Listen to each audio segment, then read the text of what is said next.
রবি, আর যদি আমার ম্যাডামের হাতের চা ভালো লাগে, হ্যাঁ, তো আমি ওর সাথে বিয়ে করবার ব্যাপারেও ভাবতে পারি।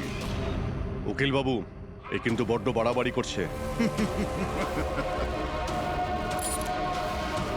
কি তোর এত সমস্যা হচ্ছে কেন অভি? হ্যাঁ, তোর এই ম্যাডামের সাথে কোনো চক্কর চলছে নাকি রে? এটা কি করলেন আপনি? আমার ক্লায়েন্টের উপর হাত তুললেন আপনি?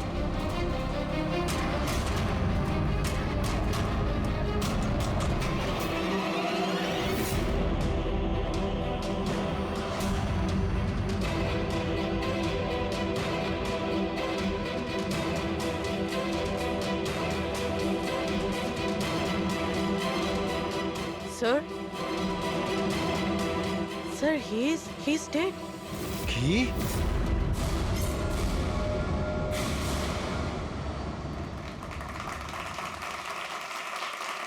Good evening ladies and gentleman and welcome to প্রশ্ন উত্তর। আমি আপনাদের হোস্ট অভয় কুমার আপনাদের স্বাগত জানাই। আজকের বিষয় একটা বিতর্ক যে আমাদের দেশের আইনের রক্ষাকর্তারা আইনের থেকেও কি বড়। আপনারা সবাই এটা নিশ্চয়ই শুনেছেন যে সিআইডির সিনিয়র অফিসার অভিজিতের উপরে বালা নামক এক ক্রিমিনালকে হত্যার অভিযোগ আরোপ করা হয়েছে। এই জন্য আমাদের মাঝে আজকে উপস্থিত আছেন নিজেই senior inspector Abhijit from the CID bureau, যার সাথেই এসিপি প্রদ্যুমান স্যারও, ওয়েলকাম স্যার, আর senior inspector Daya CID bureau থেকে। আমাদের প্যানেলিস্ট হলেন ex army officer Mr Ranvir, ex IB officer Sanjit sir, আর এক্স জাজ মিসেস মন্দিরা, আর সঙ্গে আছেন ক্রাইমের senior editor Madan Kumar sir, আর সঙ্গে উপস্থিত আছেন সিনিয়র জার্নালিস্ট আর হিউম্যান রাইটস অ্যাক্ট্রেস। তাহলে আমি শুরু করতে যাচ্ছি হিউম্যান রাইটস অ্যাক্ট্রেসকে দিয়ে। বলুন, এই কেস সম্পর্কে আপনি কি বলবেন? এদের মতো অফিসারদের জন্যই আইনের নাম খারাপ হচ্ছে দেশে। একদম ঠিক। হাতে বন্দুক কি শক্তি এসে যায়? এনাদের মনে হয় কি যা খুশি তাই করবে, আর মানবাধিকারকে মুচড়ে রেখে দেয় এই সব আইন রক্ষকরা। হ্যাঁ, আমি তো বলি এদের থেকে বন্দুকটাই ফেরত নিয়ে নেওয়া উচিত। বন্দুক চালানোর নৈতিকতা কি হতে পারে এদের ধারণাই নেই। আমি তো এটা বলবো যে এরা একটা সিম্পল কথাকে রং চড়িয়ে বলছে। বালা সিআইডিদের সঙ্গে খারাপ ব্যবহার করেছিল, আর এর মধ্যে যদি হাত উঠেই যায় তার মানে তো এই নয় যে অভিজিতের ওপর খুনের দাগ লাগিয়ে দেওয়া হবে। আর যদি কোনো অপরাধীর হাতে হতো এই খুন, তো তাহলে কি আপনি ছেড়ে দিতেন, বা সাধারণ মানুষের হাতে? না তো। তাহলে যে নিয়ম সাধারণ মানুষের জন্য রয়েছে তা সিআইডির জন্য কেন হবে না? মিস মন্দিরা, আপনি কখন থেকে চুপ করে বসে আছেন? এই বিষয়ে আপনি কি বলতে চান? অভিবাবু, আমি এই জন্য চুপ রয়েছি যে যেই সিআইডির বাহাদুরির প্রশংসা লোকেরা করে থাকে তাদেরকে আজ এখানে অপমান করাটা ঠিক হচ্ছে কি? দেখুন, আমার মনে হয় তর্কের কোনো শেষ নেই। যে অভিজিৎ ঠিক না ভুল, এগুলো নিজস্ব ভাবনার উপর নির্ভর করে। এখন আমি কথা বলতে চাই এসিপি প্রদ্যুমান স্যারের সাথে, যার লম্বা কেরিয়ার দেশের প্রতি দায়িত্ব এবং কর্তব্যে পরিপূর্ণ। এই কেসেতে আপনি কার পক্ষ নেবেন? সিআইডির অভিজিৎ স্যারের নাকি আইনের পক্ষ নেবেন? দেখুন, আজ পর্যন্ত আমি বরাবর আইনকে সমর্থন করেছি, আর পরেও সমর্থন করব। আমি ন্যায়ের পক্ষেই। আর এ কথা বলার কাউকে আমি সুযোগ দেব না যে আইন সিআইডির জন্য একরকম আর সাধারণের জন্য অন্যরকম। যতক্ষণ না এনকোয়ারি কমিশনের ডিসিশন জানাচ্ছে ততক্ষণ senior inspector Abhijit CID duty থেকে সাসপেন্ড থাকবে।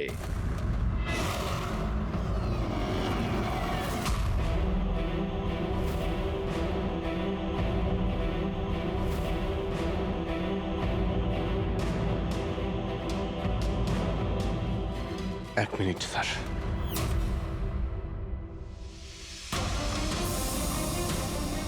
স্যার, আমার ব্যাপারে লোকেরা কি বলল তাতে আমার কিছুই যায় আসে না।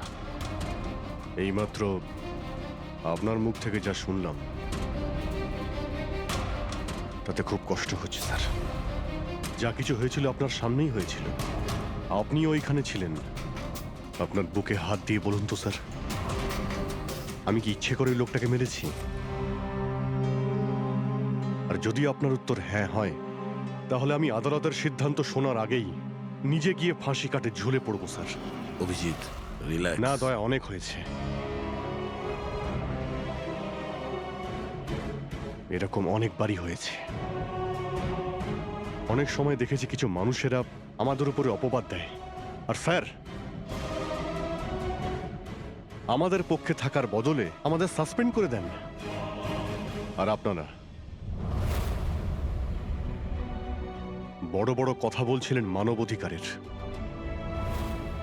কি বলছিলেন আপনি? আমাদের হাত থেকে বন্দুক নিয়ে নেওয়া উচিত। আজ আপনারা বাড়িতে সুরক্ষিত হয়ে যে হোলি আর দীপাবলি কাটাতে পারেন, সেটা সেই কারণে কারণ আমাদের হাতে বন্দুক রয়েছে। সারা রাত ধরে আমরা জাগি যাতে আপনারা নিশ্চিন্তে ঘুমোতে পারেন। যখন অপরাধী এইখানে কপালে বন্দুক ঠেকায় না আর বুকে গুলি চালানোর জন্য হুমকি দেয়, ঠিক তখন আপনাকে এটা মনে করিয়ে দেওয়া হয় যে আপনি অপরাধীকে গুলি করতে পারবেন না, শুধু পায়ে গুলি করতে পারবেন। সেই দিন আমি আপনাদের কাছে হিউম্যান রাইটস আর মানবাধিকারের স্পেলিং জিজ্ঞাসা করব। সেই দিন। আজ আমি সবার সামনে জোর গলায় বলতে চাই, বালার মতো অপরাধীদের বেঁচে থাকার কোনো অধিকার নেই। এমনি তো আদালত তোকে ফাঁসিরই হুকুম দিত। আগে মারা গেছে বলে এত প্রশ্ন কিসের জন্য? এত বছর ধরে সিআইডি যদি আমার হাত বেঁধে না রাখতো, তাহলে এই অপরাধীদের অনেকদিন আগেই আমি শায়েস্তা করে দিতাম। আর এমনিতেও এমন আইন থেকে কি লাভ যা অপরাধীদের শাস্তি দিতে পারে না? আর সেই আইন আমায় কি সাসপেন্ড করবে? আমি নিজেই আইনকে সাসপেন্ড করছি।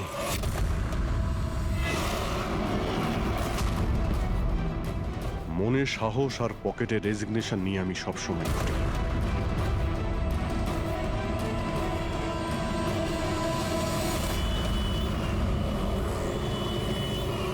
আরে ভাই, আমরা তো হলাম বন্ধু।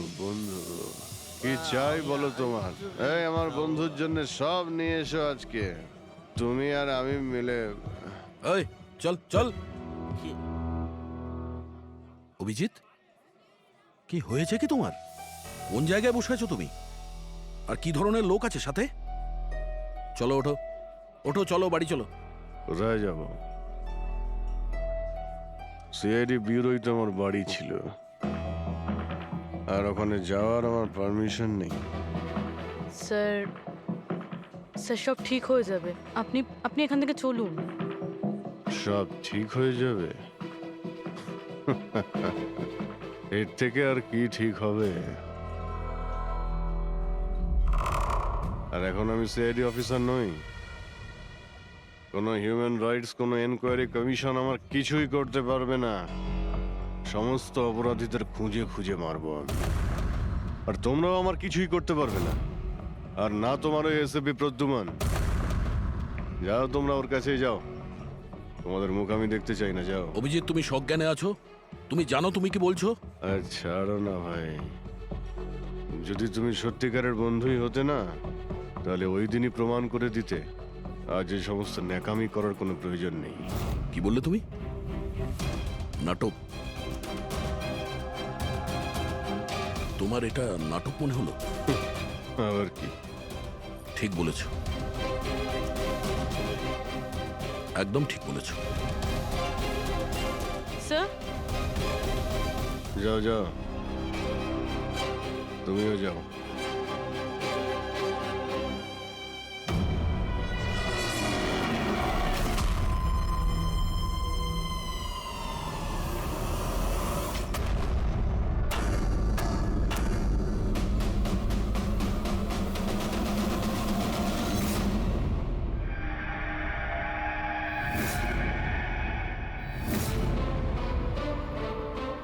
এই, কে এখানে? আমার চোখ কেন বেঁধে রেখেছো? বলো আমাকে। কোথায় নিয়ে এসছো আমাকে? কে তোমরা? এই, খোলো আমাকে!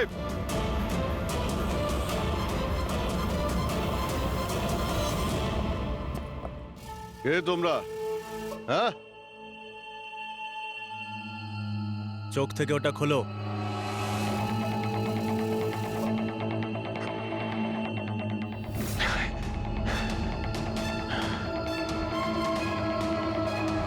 তোমরা জানো কাকে কিডন্যাপ করেছো? একজন সিআইডি অফিসারকে। অভিজিৎ, তুমি আর এখন কোনো সিআইডি অফিসার নও। Senior inspector Abhijit CID duty থেকে সাসপেন্ড থাকবে। ভয় পেও না, আমাদের থেকে তোমার কোনো ভয় নেই। আমাদেরকে নিজের বন্ধু ভাবতে পারো। বন্ধু? তোমরা কারা বলবে? সব জেনে যাবে অভিজিৎ, আমরা কে আর তোমার থেকে কি চাই। অন্ধকারে লুকিয়ে রয়েছো কেন? সাহস থাকলে সামনে এসো। আমরা অন্ধকারে আছি কারণ এই দেশ আর সমাজ আমাদেরকে আলোতে কাজ করতে দেয় না। তার মানে আমরাও তোমার মতো একজন আইনের রক্ষক, কিন্তু তুমি আইনের ছাতার তলায় কাজ করো আর আমরা ওর বাইরে। আমরা অপরাধীদের সরাসরি সুবিচার দিয়ে থাকি, না কোর্ট, না কাছারি, না এনকোয়ারি কমিশন, সোজা মৃত্যুদণ্ড। এক মিনিট, তোমরা কি বলছো? আমি কিছুই বুঝতে পারছি না। চিনতে পারছো একে? এ তো মালবিকা, নামই সোশ্যালাইট, কিন্তু অনেক আতঙ্কবাদী সংগঠনের সঙ্গে যুক্ত। Good, next. একে আবার চিনব না? সবাই জানে ও রিয়েল এস্টেটের ব্যবসায়ী, কিন্তু তার আড়ালে ড্রাগসের ব্যবসা। উইলিয়াম? এ তো উইলিয়াম। 7টা মার্ডারের কেস আছে এর উপরে। That's right. কিন্তু এদের ছবি তোমরা আমায় কেন দেখাচ্ছ? আমার কাছে কি চাইছো? বলবো, প্রথমে তুমি এটা বলো যে যদি তুমি এটা জানতে পারো যে এই অপরাধীদের আইন কখনোই সাজা দিতে পারবে না, তখন তুমি কি করবে? যদি এরা কখনো শাস্তি না পায় তো?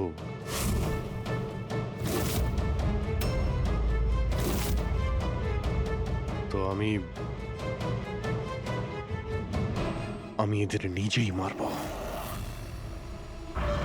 আর এমনিতেও কোনো অপরাধীদের বেঁচে থাকার কোনো অধিকার নেই।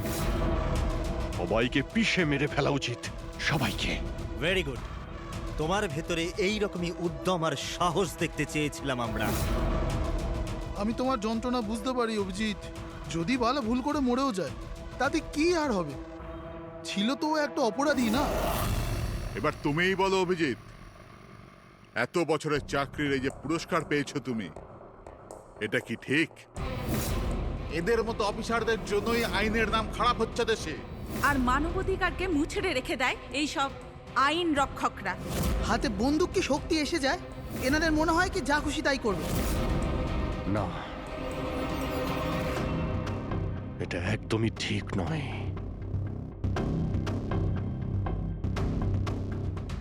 শুধু আমিই জানি সবার সামনে এইভাবে অপমানিত হতে ঠিক কেমন লাগে, কতটা যন্ত্রণা হচ্ছে আমার। আমরা বুঝতে পারছি অভিজিৎ, এই জন্যই তো তোমার দিকে বন্ধুত্বের হাত বাড়াতে চাই। আমাদের গ্যাংয়ের কাজ হলো এই অপরাধীদের শাস্তি দেওয়া, যাদেরকে আদালত খোলা ছেড়ে দিয়েছে। হাত মেলাবে আমাদের গ্যাংয়ের সাথে? এত কি ভাবছো অভিজিৎ? আমাদের সঙ্গে থাকবে নাকি ওই সিস্টেমের সাথে, যে অজান্তে হওয়া একটা ঘটনার জন্য তোমাকে শাস্তি দিয়েছে? আমি জানি না যে তোমরা কারা, তবে লড়াই যখন অপরাধ আর অপরাধীদের বিরুদ্ধে, তখন আমার উত্তর সব সময় হ্যাঁ। কিন্তু এর প্রথমে তোমাকে বিশ্বস্ততার পরীক্ষা দিতে হবে। বিশ্বস্ততার পরীক্ষা। এই লোকটা কে? গগন, যে 5 জন মহিলাকে খুন করেছে, আর আদালত একে মানসিক ভারসাম্যহীন হিসেবে মুক্তি দিয়ে দিয়েছে। নাও রিভলভার আর চালাও গুলি।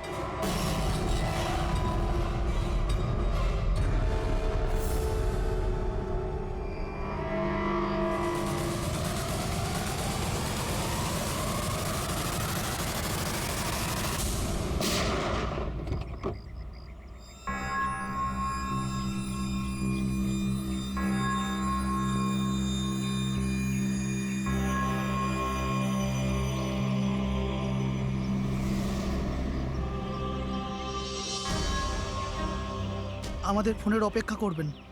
আর হ্যাঁ, যা আপনার অসুবিধা হলো না, ওর জন্য সরি।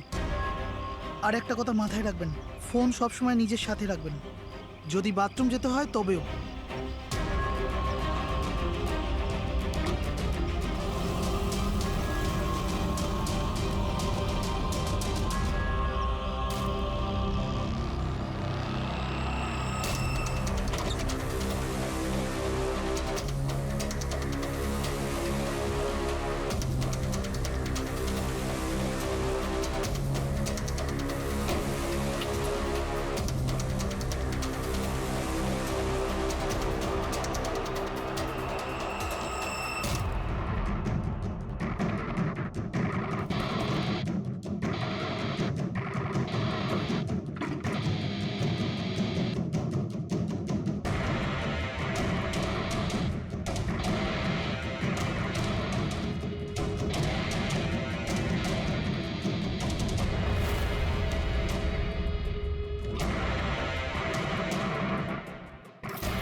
আমি এসে গেছি।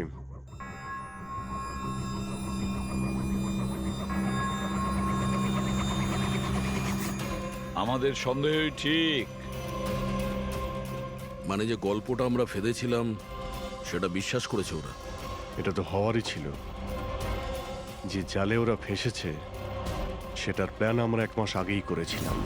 তবে স্যার, এত নামী অপরাধীদের একের পর এক খুন হওয়া, এটা কোনো কোইন্সিডেন্স হতে পারে না। স্যার, এই সমস্ত অপরাধীদের নতুন শত্রু কে এসছে? সেটাই তো আমি ভাবছি দয়া। এই 5 জনের একটা শত্রু থাকবে সেটা সম্ভব নয়। কিন্তু স্যার, আলাদা আলাদা থাকলে তারা একসাথে হামলা করলো কিভাবে? পুরবি লোকগুলো আলাদা হতে পারে, কিন্তু গ্যাং একটাই, মোটিভও একটাই, খারাপ মানুষগুলোকে শেষ করা।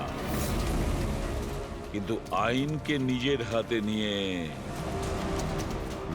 আলাদা আলাদা শহরে আলাদা আলাদা সময় খুন করা, এত লম্বা প্ল্যানিং কেউ একা করতে পারবে না। একদম ঠিক বলছো অভিজিৎ। মনে হয় তুমি কিছু পেয়েছো। হ্যাঁ হ্যাঁ বস। কি বস, এটা একজন খুনির কাজ নয়, কারণ বেশিরভাগ ক্ষেত্রে একজন খুনির খুন করার পদ্ধতিটা নিজেদের পছন্দ মতো, কিন্তু এক্ষেত্রে সেটা হয়নি। এই দেখো, একে গুলি করা হয়েছে, গুলি অনেক দূর থেকে করা হয়েছে, কিন্তু সেটা সোজা এসে হার্টে বিঁধেছে, 1 ইঞ্চিও এদিক ওদিক নয়। আর একটা, একে মার্শাল আর্টের একটা বিশেষ পদ্ধতি দিয়ে মারা হয়েছে, খুবই বিপজ্জনক। একটা আঘাতেই শেষ। আর এই তৃতীয় মার্ডার? এই তৃতীয় ব্যক্তিকে বিষ দিয়ে হত্যা করা হয়েছে। একটা ছুঁচলো জিনিস দিয়ে বিষটা ইনজেক্ট করা হয়েছে সোজা আর্টারিতে। বিষটা খুব তাড়াতাড়ি রক্তে মিশেছে আর স্পট ডেড। তাহলে তৃতীয় মার্ডারটাও কোনো এক্সপার্টই করেছে স্যার? হ্যাঁ অভিজিৎ, প্রথম শার্প শুটার, দ্বিতীয় মার্শাল এক্সপার্ট, আর তৃতীয় জন খুব ভালো করে ইঞ্জেকশন দিতে জানে। তারা যারাই হোক, মানুষকে বিশেষভাবে মারার প্রশিক্ষণ প্রাপ্ত এরা, যেমন কোন স্পেশাল এজেন্ট। আর হতে পারে এই গ্যাংয়ে এই ধরনের চিন্তা ভাবনা করার মতো আরো লোক আছে যারা এই সমাজ থেকে অপরাধীদের সরিয়ে দিতে চায়। স্যার যদি ওরা এত এক্সপার্ট হয়ে থাকে তাহলে না ওরা কোনো প্রমাণ রাখবে না কোনো সূত্র, ওদেরকে ধরবো কিভাবে? লোহাই লোহাকে কাটতে পারে পুরবী। এদের গ্যাংকে ধরার একটাই রাস্তা আছে, বালার মৃত্যুর নাটক। সবকিছু প্ল্যান অনুযায়ী হচ্ছিল স্যার। তারপরে ওরা আমাকে ট্রিগার প্রেস করে একটা লোককে মেরে ফেলতে বলে। আর তুমি ট্রিগারে চাপ দিয়েছিলে? Yes sir. চাপ দিয়েছিলে? Yes sir. এসব কি হচ্ছে? হ্যাঁ, বলেছিলাম না আমরা তোমার পরীক্ষা নেওয়া হবে, এটা দেখার জন্য যে তুমি এই কাজটাকে পরিণতি দিতে পারবে নাকি। আমায় কাকে মারতে হবে? এমন একজন মানুষ যে মানুষ বলার যোগ্যতা হারিয়েছে, দেশের উত্তরের রাজ্যগুলোতে ড্রাগসের ব্যবসা করে, আর জানি না এর জন্য কত যুবক নিজের জীবন বরবাদ করে দিয়েছে। তার নাম? নিজেকেও অনেক বড় বিজনেসম্যান মনে করে, কিন্তু ড্রাগ ডিলিং করাই হলো ওর আসল কাজ। একবার যদিও শহরে ফিরে আসে, ব্যাস তারপরে ওর কাজ শেষ। নাম? নামে কি এসে যায়? গুলি মারবার ঠিক 1 ঘন্টা আগে তোমাকে বলে দেওয়া হবে যে কবে আর কোথায় গুলি চালাতে হবে। ট্রিগার কি করে টিপে দিলে? ওর যদি কিছু হয়ে যেত, মারা যেত তো? না দয়া, কিছুই হতো না। ওই বন্দুকটা হাতে নিয়ে আমি বুঝতে পেরেছিলাম ওই বন্দুকের মধ্যে কোনো গুলি ছিল না। অভিজিৎ, ওদের সাথে এমন ভাবে মিশে যাও যেন তোমাকে সন্দেহ না করতে পারে। এটাই হলো রাস্তা ওদের কাছে পৌঁছানোর। কিন্তু ওরা বড় ধরনের কিছু করে ফেলার আগে যদিও আমরা ওদের আড্ডাতে পৌঁছে যাই ওদের গ্রেপ্তার করার জন্য। কিন্তু ওদের আড্ডায় পৌঁছাবো কি করে? তোমার চোখে তো পট্টি বাঁধা থাকে। চোখ বাঁধা ছিল, কিন্তু দয়া ওদের আড্ডা থেকে বাড়ি পৌঁছানো পর্যন্ত আমি রাস্তাগুলো ভালো করে ফিল করেছি। আর যা কিছু আমার মনে হয়েছিল সব পেন ড্রাইভে রেকর্ড করেছি। এগুলো আমার জামা কাপড় আর জুতো, যদি এর থেকে কিছু সাহায্য পাওয়া যায় ওদের আড্ডায় পৌঁছানোর জন্য। স্যার, যা করতে হবে তাড়াতাড়ি করতে হবে। যে কোনো সময় আমার কাছে ফোন আসতে পারে ওই ড্রাগ ডিলারকে মারার জন্য। আর আমি এই ধরনের কাজ করতে চাই না যার পারমিশন আইন আমাকে দেয় না। যতক্ষণ আইন না বলছে আমরা কাউকে মেরে ফেলতে পারি না, সে কোনো বড় অপরাধী হলেও।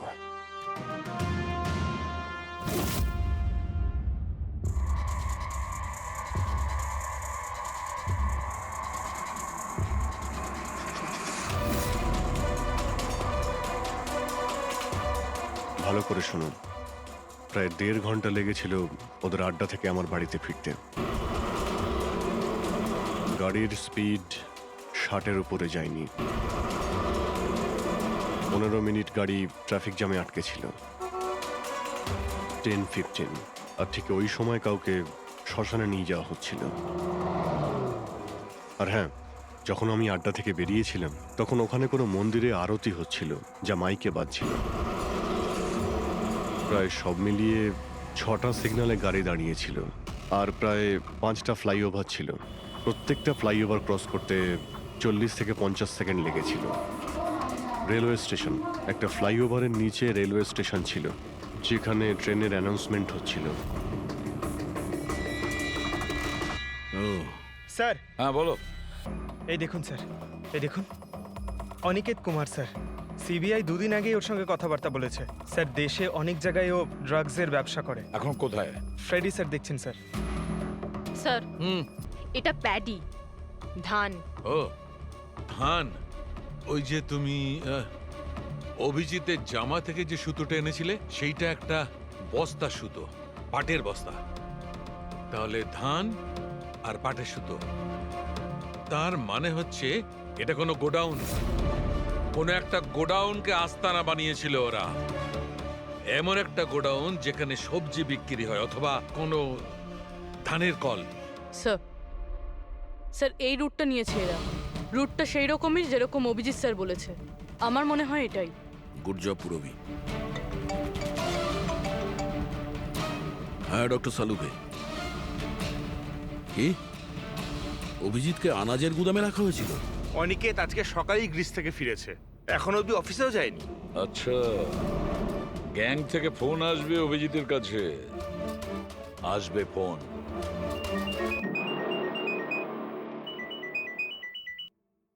হ্যালো। আপনার জন্য একটা সুখবর আছে অভিজিৎ স্যার। যে সময়ের আপনি অপেক্ষা করছিলেন সেটা এসে গেছে। আজকের এই শুভ দিনে এক অপরাধী শাস্তি পাবে। ঠিক 1.5 ঘন্টা পরে একটা কালো রঙের গাড়ি আসবে আপনার কাছে, আর বলে দেওয়া হবে আপনি কার ওপর আর কখন গুলি চালাবেন। হ্যাঁ, কিন্তু রাইফেল কোনটা? তাতে কি যায় আসে রাইফেল কোনটা? আপনাকে তো সিআইডি ট্রেনিং এ সব ধরনের ট্রেনিং দেওয়া হয়েছে, তাই না? হ্যাঁ, আমাকে সব ধরনের ট্রেনিং দেওয়া হয়েছে, কিন্তু আমার কাছে একটাই চান্স গুলি চালানোর। যদি আমি জানতে পারি বন্দুকটা কোন ধরনের, তো একটু সহজ হবে। RS 451। ওকে, RS 451।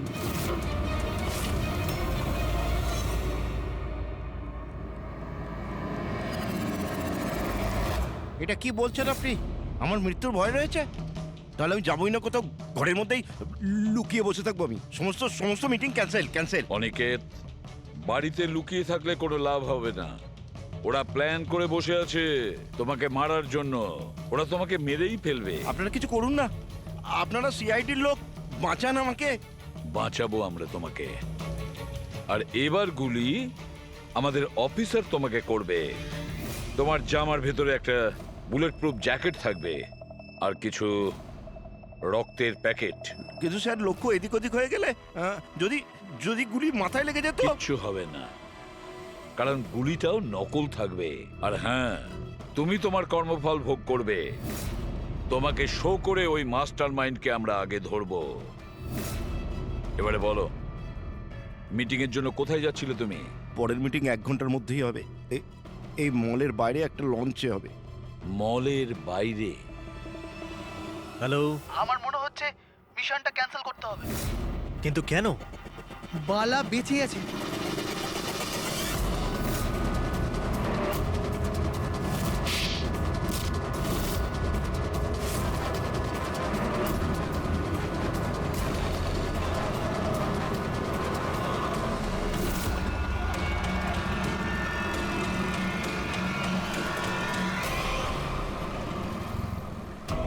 খুব বড় বিশ্বাসঘাতকতা হয়েছে আমাদের সাথে। অভিজিতের হাতে কেউ খুন হয়নি।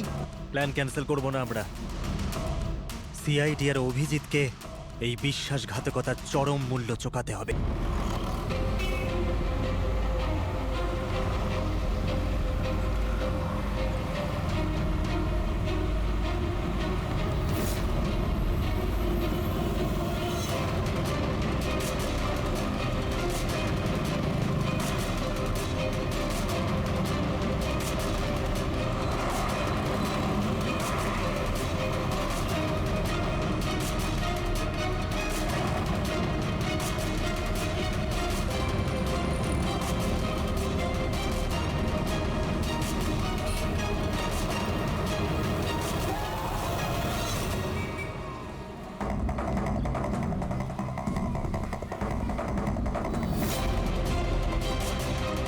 এখানে ওই লোকটা আসতে চলেছে। কিন্তু ওই লোকটা কে? অপেক্ষা কর, জানতেই পারবি।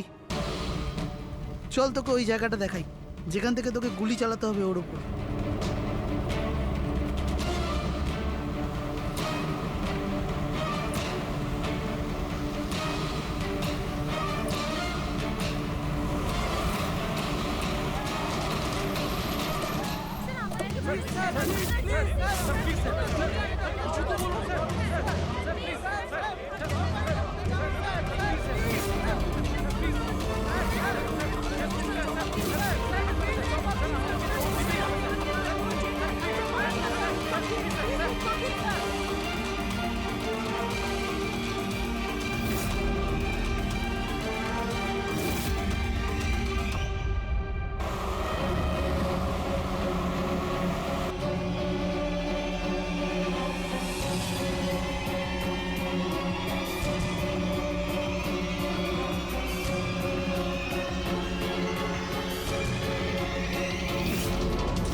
গোডাউন তো একদম খালি, কেউ নেই এখানে। হ্যাঁ স্যার, এটা তো সেই গুদাম নয় যেটা আমরা খুঁজছি। ও দাদা ভাই, কে আপনারা? কি চাই? তুমি এখানে কাজ করো? ইয়েস। এই গোডাউনকে ব্যবহার করছিল কি? না তো, গত 2 বছর ধরে বন্ধ পড়ে আছে। এই গোডাউনটা আমার বস বিক্রি করতে চায়, তা আপনি কি কিনবেন? যদি এটা ওই গোডাউন না হয় তাহলে কোন গোডাউনটা?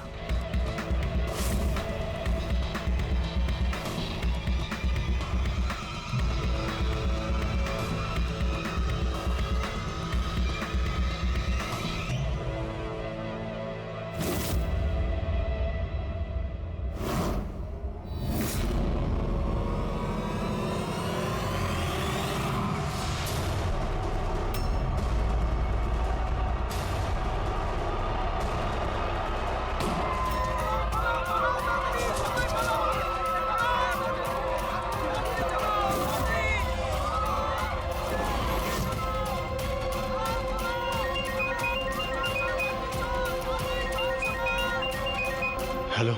অভিনন্দন অভিজিৎ, তোমার সাফল্যের জন্য। Aniket is finished. এবার দেখা করে অভিনন্দন জানাবো তোমাকে। ঠিক আছে, আসছি আমি।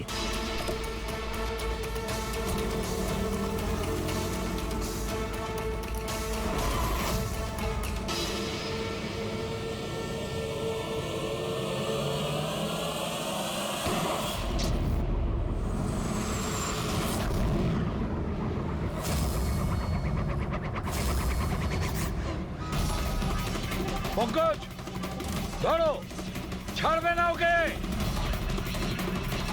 ও নো স্যার। কি হয়েছে? স্যার আমি একটা ভুল করে ফেলেছি, ওই তিলকনগরের গুদামটা মিস করেছি।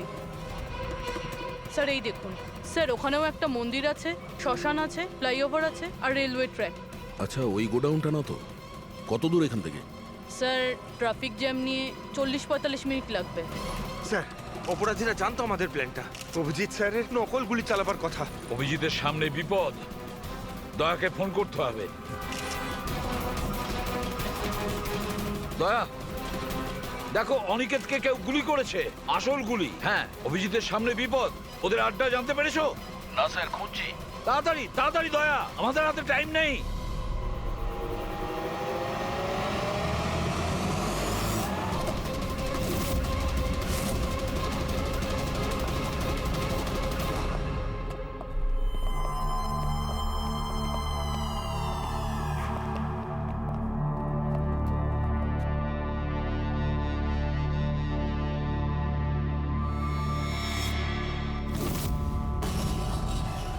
অনেক অনেক অভিনন্দন তোমাকে। Well done. অনিকেতের মৃত্যুর খবর প্রত্যেকটা নিউজ চ্যানেলে দেখাচ্ছে, আর এখন তুমি আমাদের বিশ্বাস জিতে নিয়েছো। এই জন্য এখন অন্ধকার থেকে আলোতে এসে তোমার সাথে নিজেদের পরিচয় করাবো।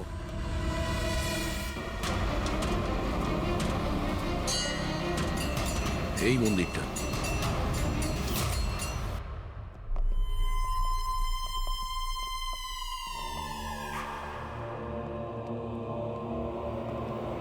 আমাদের প্যানেলিস্ট হলেন ex IB officer Sanjit sir, আর এক্স জাজ Mrs Mandira, ex army officer Mr Ranvir. ও, তো আপনারা? হ্যাঁ, আমরা। কেন চমকে গেলেন নাকি আমাদের দেখে? ভুলে গেলেন সেই দিনটা যখন শুধু আমি সমর্থন করেছিলাম আপনাকে?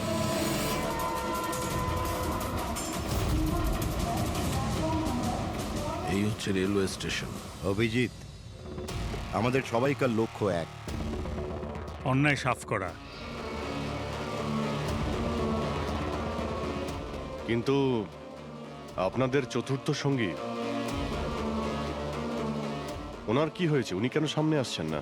আমি সামনে আসবো না, কারণ তুমি একজন বিশ্বাসঘাতক।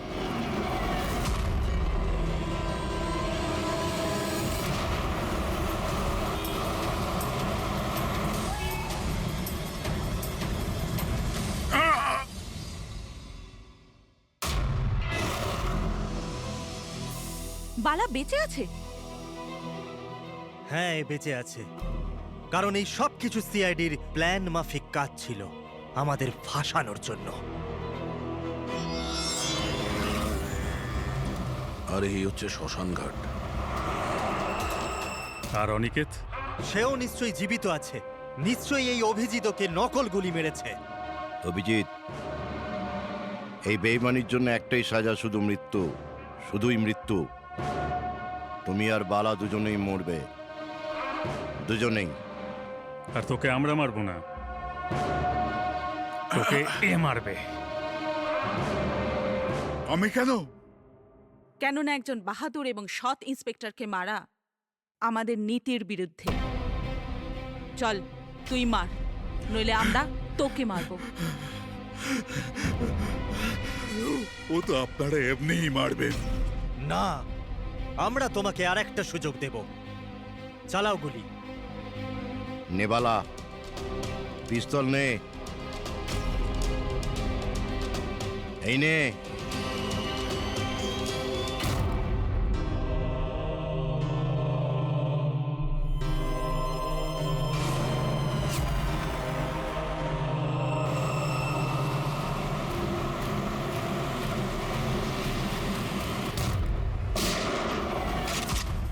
কেউ পালাবে না, চল।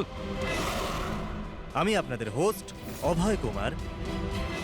আমরা যা করেছি তাতে আমাদের কোনো আফসোস নেই। আমরা তো দেশের জন্য কিছু করতে চেয়েছিলাম, যেরকম আপনারা করে থাকেন। দেশের জন্য কিছু করা তো গর্বের বিষয়, কিন্তু তোমরা যে পথ বেছে নিয়েছো সেটা ভুল পথ, আইনের বিরুদ্ধে। তাহলে আইনি বা কোথায় 100% পারফেক্ট? এটা তো সেই আইনি যেটা থাকা সত্ত্বেও এত অপরাধী সমাজে মুক্ত হয়ে ঘুরছে। ওই অনিকেতকেও আপনি বাঁচিয়ে নিয়েছেন, তাই না? হ্যাঁ, অনিকেতকে আমরাই বাঁচিয়েছি, শুধু গুলি থেকে, আইন থেকে নয়, বুঝেছেন? আর যদি পারফেকশনের কথাই বলেন, তো 100% পারফেক্ট কিছুই হয় না, সেটা করতে হয়। আপনাদের এই চিন্তা ভাবনা কি পারফেক্ট? এর কোন গ্যারেন্টি আছে যে এই সব কিছু করার সময় তোমরা শুধু অপরাধীদেরই মেরেছ, নির্দোষ কাউকে নয়? আর সেই আদালতের কাছে নিজের অভিযোগ জানিও, সেই আদালতকে যাকে তোমরা অশ্রদ্ধা করতে, আর সেই আদালতই তোমাদেরকে সংশোধন করবে। তারপরেই তোমরা বুঝবে যে দেশের আইনের মর্যাদা কিভাবে দিতে হয়। কেসটা খুবই জটিল ছিল স্যার। হ্যাঁ, আবার অপরাধীও ধরা পড়েছে, আরও একটা কেস ক্লোজ। তোমরা কি বাড়ি যাবে না নাকি? কিন্তু এখনো একজন অপরাধীকে ধরতে বাকি আছে। কি দয়া? Hello CID. কে আপনারা? কি চাই এখানে? আমি বিক্রম, ক্রাইম টিম থেকে। আমাকে এখানকার তল্লাশি নিতে হবে। এই হলো সার্চ ওয়ারেন্ট। তল্লাশি?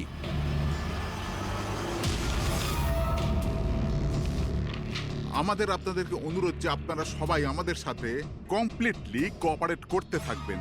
এটা কি আমরা জানতে পারি যে তল্লাশি কেন নেওয়া হবে? দমনের ফাঁসির কেসে আপনাদের সবার এগেনস্টে কমপ্লেন্ট আছে যে আপনারা সবাই এভিডেন্স নষ্ট করতে চেয়েছিলেন।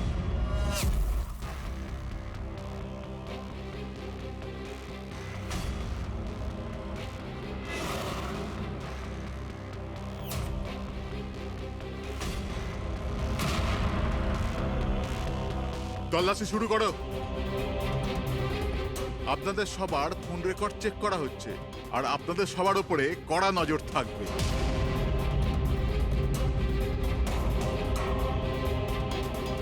আর হ্যাঁ, আপনাদের সবার সাথে একা একা প্রশ্ন উত্তরও করা হবে। আমার আপনাদের ব্যক্তিগত পরামর্শ হলো, যাই বলবেন একদম সত্যি বলবেন। এটাই সিআইডির ভবিষ্যৎ তৈরি করবে। এই, আমরা সিআইডির কোনো গ্যাসের বেলুন নয়। আর তুমি কে আমাদের ফিউচার ঠিক করার? হ্যাঁ, সিআইডির অস্তিত্ব সত্যের উপরে দাঁড়িয়ে রয়েছে, মিথ্যের উপরে নয়। হ্যাঁ হ্যাঁ, আমি জানি আপনারা সিআইডির লোক, জানি আমি।